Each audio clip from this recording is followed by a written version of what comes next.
নমস্কার। এই ভিডিওতে ধর্মশাস্ত্র নিয়ে আলোচনা করব।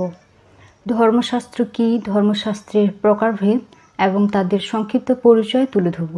শাস্ত্র অর্থ শাসন, সুতরাং যে গ্রন্থে ধর্মীয় অনুশাসন ও রীতিনীতি বর্ণিত থাকে, যে গ্রন্থ পাঠ করলে ধর্মীয় বা আধ্যাত্মিক চেতনা জাগ্রত হয় এবং নিজেকে শাসন করা যায়, অর্থাৎ সঠিকভাবে পরিচালনা করা যায়, তাকে ধর্মশাস্ত্র বলে।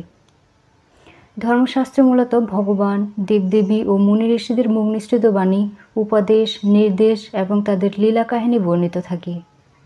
এই ধর্মশাস্ত্রকে প্রধানত 5 ভাগে বিভক্ত করা যায়, যথা শ্রুতিশাস্ত্র, স্মৃতিশাস্ত্র, পুরাণ, ঐতিহাসিক মহাকাব্য এবং তন্ত্রশাস্ত্র।